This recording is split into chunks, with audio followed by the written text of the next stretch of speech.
아빠와 함께하는 세계사 제22장 아일랜드와 인도. 아일랜드의 부활절 봉기. 제1차 세계대전이 한창일 때 영국은 내부에서 일어난 싸움까지 처리하느라 애를 먹었어.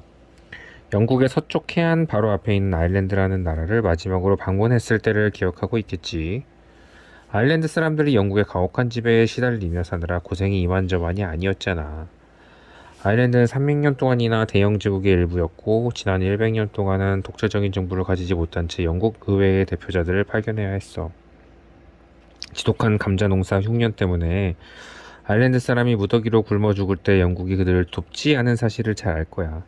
그리고 영국 총리 윌리엄 글래드스턴이 아일랜드 사람에게 스스로를 통치할 자유를 허락하는 아일랜드 자치법안을 통과시키려고 했었지만 영국 의회가 거절했다는 것도 기억하고 있을 거야. 글래드스턴 총리는 영국이 아일랜드를 다스리는 방식이 옳지 못할 뿐만 아니라 매우 어리석다고 믿었던 사람이야. 영국이 아일랜드 사람을 홀대하고 천시하는 만큼 그들은 당연히 영국을 증오하게 된다는 것이었지. 그는 영국의 아일랜드 지배를 7세기 동안에 걸친 악정이라고 비난하고 그 악정이 장차 엄청난 분란을 가져올 것이라고 경고했단다. 그는 그 분란을 폭풍우를 몰고 올 서쪽 하늘의 먹구름이라고 표현했어.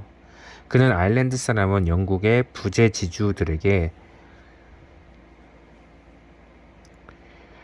지세를 바쳐야 했던 것과 그 지주들이 만든 온갖 혹독한 법률에 복종할 것을 강요받았던 사실을 죽을 때까지 기억할 것이라고 말했어. 글래드스턴이 탐욕스러운 영국인 지주에게 빼앗긴 땅을 되찾을 권리를 아일랜드 농민에게 허락하는 법률을 제정하기 위해서 그처럼 열성적인 연설을 여러 차례나 했지만 영국 의회는 듣지 않았어. 글래드스턴은 또 아일랜드의 프로테스탄트 신자와 카톨릭 신자에게 평등한 권리를 주는 법을 제정해야 한다고 주장했단다. 한편 아일랜드 사람들은 예전부터 그들 자신을 영국인이 아니라 아일랜드인이라고 부르고 있었어. 아일랜드의 유명한 시인 윌리엄 버클리 예이츠는 아일랜드의 사상과 언어를 찬양하는 시를 썼어.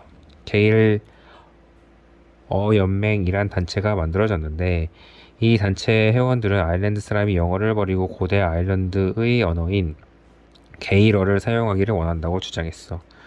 또 게일체육협회는 아일랜드의 소년들에게 고대 아일랜드 사람이 즐겼던 헐링 같은 경기를 가르쳤어. 한편 압제를 받는 전 세계의 모든 지역에서 그랬던 것처럼 저항 단체들이 생겨나기 시작했어. 청년 아일랜드 당은 아일랜드가 영국으로부터 자유를 얻기 위해서는 먼저 영국이 법을 바꾸도록 만들어야 한다고 생각하는 사람들의 단체였어. 아일랜드의 전설적인 무사단의 이름을 따서 페니언단이라고 불리는 아일랜드 공화파 형제단은 자유를 얻기 위해서는 싸우는 길밖에 없다고 생각했어. 그리고 아일랜드 토지연맹은 영국의 지주들에게 대항하기 위해 가난한 소작인들이 모인 단체였어. 아일랜드 토지연맹 사람들은 아일랜드 사람이 영국인 고용주 밑에서 일하는 것을 거부하고 영국 상인의 물건을 절대로 사지 않는 방법으로써 영국의 압제에 저항할 수 있다고 가르쳤어. 영국인 지주 중에 찰스 보이콧이라는 사람이 있었어. 그런데 오래전부터 그의 농장에서 일했던 아일랜드 사람들은 오늘부터 더 이상 일을 하지 않겠다고 하고 또 그가 가져온 온 상품을 사려고 하지 않았단다. 아일랜드 사람들이 보이콧에게 골탕을 먹였던 그 수법이 바로 지금 우리가 보이콧이라고 부르는 저항수단이란다. 아일랜드의 가장 강력한 저항단체는 1905년에 결성되었어. 신페인당이라는 단체인데 이것은 게일어로 우리들 자신이라는 뜻이란다. 신페인당은 아일랜드가 앞으로도 영국 대영 제국의 일부로 남아있는 한편 독자적인 의회를 가지고 자치권을 행사하는 나라가 되기를 원했어. 다시 말하면 아일랜드도 캐나다와 같은 나라가 되기를 원했던 것이었지. 아일랜드의 대다수의 카톨릭 신자들은 신페인당의 생각을 환영했어. 그러나 북부에 사는 프로테스탄트 신자들은 그렇지 않았단다. 그는 아직도 프로테스탄트 신자보다 카톨릭 신자가 훨씬 많은 아일랜드가 다시 자치권을 가지는 것을 몹시 두려워했단다. 대영제국의 지배를 받을 때에는 프로테스탄트 신자와 카톨릭 신자가 그 숫자와 상관없이 똑같은 권리를 보장받았지만 만약 아일랜드가 다시 자치권을 가진다면 모든 일을 다수결에 의해서 결정할 것이고 따라서 훨씬 더 숫자가 많은 카톨릭 신자의 세상이 될 게 불을 보듯이 뻔한 노릇이었던 거야. 그래서 만약에 카톨릭 신자의 태도가 확 달라져서 프로테스탄트 신자를 학대하면 어떡한다지? 아일랜드가 자치권을 가지는 것을 원하지 않은 대다수의 프로테스탄트 신자들은 아일랜드 북부의 6개의 군으로 구성된 얼스터에 살고 있었어. 얼스터는 아일랜드의 다른 지역과는 매우 달랐단다. 옛날에 스코틀랜드의 장교로 신자들이 그곳에 전착한 이래로 얼스터에 사는 아일랜드인은 대다수가 장로교 신자였어. 장로교는 프로테스탄트파의 한 가지란다. 또 아일랜드의 다른 지역의 거의가 농장이었지만 얼스터는 조선소를 비롯한 갖가지 공장들이 밀집해 있는 곳이었지. 주민의 대다수가 프로테스탄트 신자인 북아일랜드에서 50만 명 이상의 사람이 뜻을 한데 모아서 얼스터 서약이라는 문서를 세상에 널리 알렸어. 그 내용은 이렇단다. 우리는 자치권이 우리에게 재앙을 안겨줄 것이라고 우리의 양심을 걸고 확신한다. 자치권이 우리의 시민권과 종교적 자유를 앗아갈 것이고 제국의 단결을 해칠 것이다. 우리는 필요한 모든 수단을 다해서 아일랜드의 자치의회를 세우기 위해 현재 진행되고 있는 음모를 분쇄할 것이다. 필요한 모든 수단을 다한다는 것은 만약 영국 정부가 아일랜드 자치권을 허용한다면 북아일랜드의 프로테스탄트 신자들이 절대로 가만히 보고 있지 않을 것이라는 뜻이었어. 얼스터 의용군이라는 비밀 군대가 조직되었어. 이 군대에 지원한 병사의 숫자 무려 1만 명이 되었단다. 얼스터 의용군은 독일로부터 들여온 소총과 탄약으로 단단히 부장했어. 이제 아일랜드에서 자치권을 반대하기 위해서 싸우겠다는 세력과 기어이 자치권을 갖기 위해 싸워야겠다는 세력이 서로 버티게 되었어. 폭력적인 충돌을 피할 수가 없었고 부활절 다음 월요일인 1916년 4월 24일 마침내 폭발이 일어났단다. 패트릭 헨리 피어스라는 이름의 페니언 단 지도자가 1천여 명의 반란군을 이끌고 더블린시의 우체국을 점령했어. 자치권을 쟁취하기 위해서 일어난 이 반란군은 또 정부 청사까지도 점령했어. 영국 군대가 반란군을 진압하러 오고 일주일 동안 더블린 거리에서 전투가 벌어지고 반란군 병사들이 줄줄이 체포되었어. 이 짧은 반란은 영국 정부에게 너무도 엄청난 골칫거리를 안겨주었다. 거의 400명이 죽었는데 그 중에 절반은 거리에 오가다가 우연히 총을 맞은 죄 없는 생명이었어. 영국군의 총에 맞아 죽은 사람도 많았단다. 또 이 부활절 봉기가 끝난 뒤에 영국 정부는 체포된 반란군 병사 중에 16명을 골라서 총살했는데 그들 중에서 한 명은 부상이 너무도 심해서 의자에 붙들어 매놓고 쏘아 죽였다는구나. 이 사실이 알려지자 아일랜드 사람들 뿐만 아니라 수많은 영국 사람들까지도 적분했어. 이제 아일랜드에서 독립을 원하는 사람이 이전보다 훨씬 늘었고 반란군 단체인 신페인당에 들어오는 사람 수가 급격히 늘었어. 앞에서 말했던 시인 예이츠는 부활절 봉기에 관해서 1916년의 부활절이라는 제목의 시를 썼는데 이 시는 그의 가장 유명한 작품 중에 하나가 되었어. 그는 너무도 오랜 희생은 가슴속에 돌을 박는다 라고 쓰고 이제는 세월이 영영 달라졌다라고 끝에 맺었단다. 그의 표현처럼 아일랜드와 영국은 예전의 관계로 다시 돌아갈 수 없게 되었고 언제나 서로 적으로 지낼 수밖에 없게 되었던 것이야. 부활절 봉기가 있은 지 2년 반 후에 스페인당은 데일 예일인이란 이름의 독자적인 정부를 세웠는데 이것은 아일랜드 공화국 하원이라는 뜻이란다. 데일 예일린은 이제부터 아일랜드는 영국인이 뭐라고 생각하건 개의치 않고 스스로 통치할 것이라고 선언했어.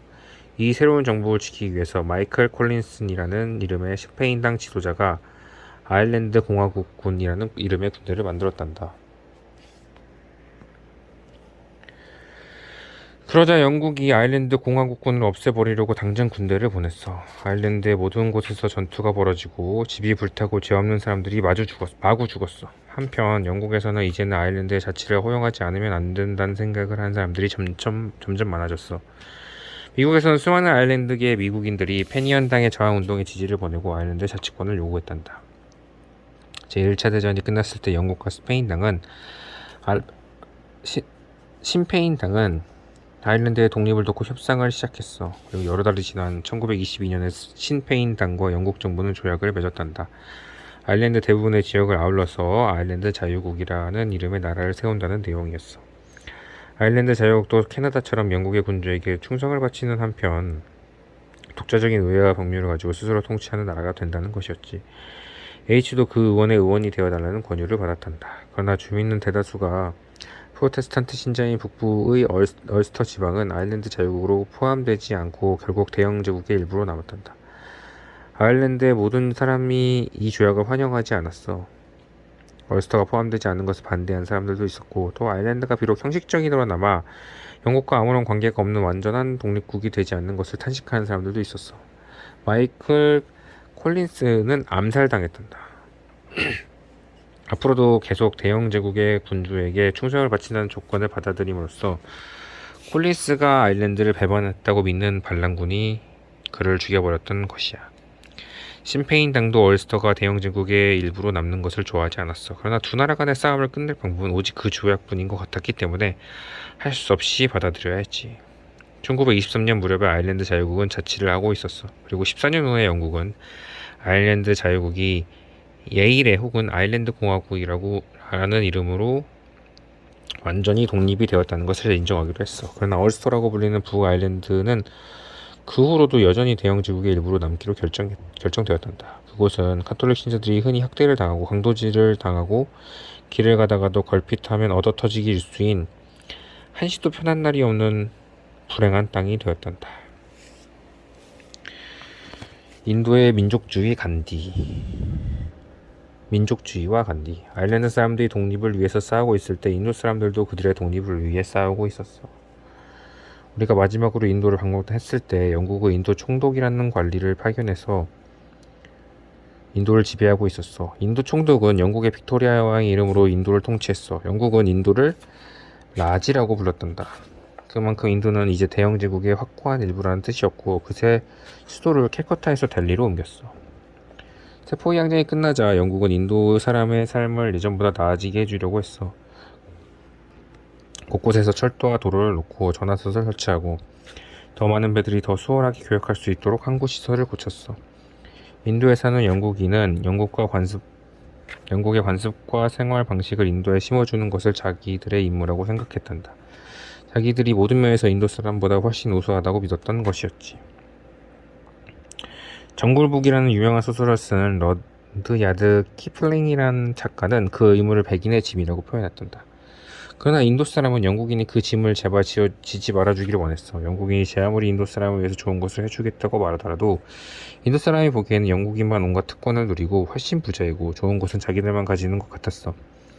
영국인은 자기들끼리만 모여서 살아가고 그곳에서 인도 사람을 하인으로 부렸어. 인도에서 사는 영국인치고 인도 사람을 집사나 요리사나 유모 등의 하인으로 부리지 않는 사람이 거의 없었어. 인도 사람은 백인 남자를 샤히브라고 부르고 백인 여자를 맴샤히브라고 불렀는데 이것은 각각 나리와 마님이라는 뜻이었단다. 인도 사람은 나리와 마님을 원하지 않았어. 영국 사람도 이 사실을 모르지 않았단다. 실제로 1차 세계대전이 터지기 전에 이미 영국은 캐나다와 오스트레일리아와 마찬가지로 인도에게도 자치권을 허용해야 할 때가 되었다는 생각을 한 적이 있었단다. 하지만 제1차 세계대전이 끝나자 영국은 그 생각을 까맣게 잊어버렸어. 수많은 국민의 목숨을 앗아간 끔찍한 전쟁의 피해를 벗어나려고 안간 힘을 쓰나 다른 데 신경 쓸 겨를이 없었던 것이야. 그런데 인도 사람도 세계대전 때문에 엄청난 피해를 입었어. 영국군에 투입되어 싸웠던 인도 병사들 중에서 10만 명 이상이 죽었거든. 인도는 그 희생에 대한 대가만으로도 자유를 얻고도 남을만 했단다. 인도에서 자유를 요구하는 목소리를 가장 크게 높였던 집단은 인도국민회의당이었어. 제1차 세계대전이 끝날 즈음에 인도국민회의당을 이끌었던 사람은 모한다스 카람찬드 간디였어. 힌두교 지마에서 태어난 그는 영국에서 법학을 공부하고 그 후 남아프리카를 영행했단다. 거기서 그는 인도의 이주민의 삶을 더 낫게 해주기 위해서 여러 해 동안 봉사했어. 남아프리카에서 인도 사람은 피부가 새까맣다는 이유로 흑인과 똑같은 홀대를 받으며 살았단다. 간디는 21년 동안 외국에 나가 있었어. 그리고 고국에 돌아왔을 때는 그는 마치 이방인인 것처럼 같은 심정을 느꼈어. 그러나 그가 남아프리카에서 인도 사람을 위해 봉사한다는 소식이 인도 전체에 널리 알려져 있었어. 간디는 인간의 정의와 인도의 독립을 위해 그 자신의 모든 것을 바친 인물이라는 명성을 벌써부터 얻고 있었던 것이었지. 간디는 인도로 돌아온 첫 해의 기차를 타고 전국을 돌아다니면서 그가 떠나 있었던 20년 동안 인도의 모습이 얼마나 변했는지를 관찰했어. 그러나 그가 본 것은 온통 가난과 불결한 환경과 질병과 불행뿐이었어. 그래서 그는 인도 국민회의당에 가입했고 시골의 작은 마을 주민들까지도 그 단체에 끌어들이려고 갖은 노력을 다했단다. 그리고 어느새 인도 국민회의당의 회원은 수백만 명으로 늘어났단다. 1919년에 인도 국민회의당 사람들이 인도의 성도인 암리차르에서 영국의 지배에 항거하는 대규모 집회를 열었어. 인도의 북쪽에 위치한 암리차르는 인도 북부에서 일어난 힌두교와 이슬람교가 혼합된 시크교의 신자들이 지구상에서 가장 성스러운 곳이라고 여기는 곳이었단다. 이슬람교도와 마찬가지로 시크교도도 신은 단 한 분뿐이라고 믿었어. 고대 시대의 시크교도는 대부분이 전쟁 군주들이었고 근대에 와서는 주로 인도 황제의 근위명으로 일했어. 암리차르 씨가 그들의 성도인 가득한 그곳에 황금사원이 있기 때문이었어. 황금사원은 넓고 고요한 연못의 한가운데 서 있는데 그 연못의 물에 몸을 적신 사람은 누구나 영원히 죽지 않는다는 믿음이 전해져 오고 있었어. 시크교도들은 하얀 돌로 만든 다리를 건너 황금사원으로 가서 그곳에 보관하여 있는 그란트 샤이브라는 그들의 경전 앞에서 경배를 올렸단다. 집회에 참가한 시위자들은 그 황금사원에 있는 연못 근처의 잘리안 왈라 바그라고 불리는 정원에서 모였어. 아무도 무기를 가지고 있지 않았기 때문에 무슨 문제를 일으킬 수 있는 군중이 아니었지만 그 집회는 불법이었단다. 인도에서 대규모 군중이 모여서 시위를 하는 것은 어떤 경우에도 불법이라고 영국 정부가 못을 박아 놓았기 때문이야. 암리차르 씨의 주도한 영국군의 사령관이 군대를 이끌고 왔어. 그는 군중에게 해산하라는 권고나 경고를 하지도 않고 덮어놓고 총격부터 가했어. 300명 이상이 죽었고 1,000명 이상이 부상을 당했어. 지금도 암리차르 씨에 가서 잘리안 왈라 바그 정원을 돌아보면 그 주위의 벽돌 아치 문들에 그때의 총알 자국이 남아있는 것을 볼 수 있단다. 도시 전체가 격분했어. 이제야말로 독립을 위한 전쟁을 시작할 때가 된 것 같았어. 그러나 간디는 그의 추종자들이 무기를 드는 것을 반대했어. 그는 인도 국민회의당 사람들에게 이렇게 말했어. 무기를 든 사람은 비겁한 사람이고 무기를 들지 않은 사람이야말로 진정으로 용감한 사람이라고. 그는 샤티아그라하로서 쟁취한 독립과 자유와 정의만이 진정한 독립이고 자유고 정의라고 역설했어. 샤티아그라가 바로 간디가 부르짖은 저 유명한 비폭력 불복종 운동이란다. 간디와 인도 국민회의당 사람들은 무기를 들고 싸우지 않았어. 그들은 이제까지 세계의 어디에서도 보지 못했던 새로운 방법으로 영국의 압제에 항거했단다. 그들은 인도 사람들에게 비협력으로 저항하라고 가르쳤어. 이것은 영국 정부가 요구하는 세금을 내지 않는다는 뜻이었어. 그들은 또 영국인의 상품을 보이콧하라고 인도 사람들을 부추겼어. 이것은 영국에서 만든 상품을 절대로 사서 쓰지 않는다는 뜻이었지. 간디는 그를 따르는 사람들에게 각자 집에서 손으로 만든 옷감으로 옷을 만들어 입고 절대로 영국에서 들어온 면세품을 사지 말라고 했어. 또 영국 정부가 소금에 대한 세금을 부과했을 때 간디는 그를 따르는 사람들과 함께 386km를 걸어 바다로 가서 소금을 채취했어. 그가 처음 출발할 때는 78명이 뒤를 따랐지만 나중에는 그 숫자가 수천 명으로 늘어났단다. 간디는 인도 사람에게 자식들을 영국인 학교에 보내지 말고 영국인이 쥐어준 모든 특권을 깨끗이 버리라고 가르쳤어. 그 자신도 남아프리카에서 일한 공로로 영국 정부로 받았던 훈장을 돌려주었단다. 그리고 어느 공장이 일꾼에게 굶주린 배를 채울 만큼의 임금도 주지 않는다는 것을 알았을 때 간디는 단식 투쟁을 했어. 그는 그 공장의 주인이 일꾼들에게 임금을 제대로 지불하기 전에는 절대로 음식 먹지 않겠다고 했어. 그러자 4일 만에 공장 주인이 간디 요구에 굴복했단다. 그는 자기 때문에 간디가 굶어 죽는다는 그 책임을 감당하지 못할 것이라고 생각했던 거야. 영국은 간디를 몇 번이나 감옥에 가두었어. 그러나 영국의 압제에 대한 민족주의적 운동이라고 불리는 인도 사람의 저항은 그치질 않았어. 또 그들의 저항은 언제나 평화적이지만은 않았단다. 간디의 비폭력주의에 불만을 품은 사람들이 더러 무기를 들고 싸우기도 했던 것이지. 하여간 영국으로서는 인도를 지배하기가 점점 어려워질 수밖에 없었단다.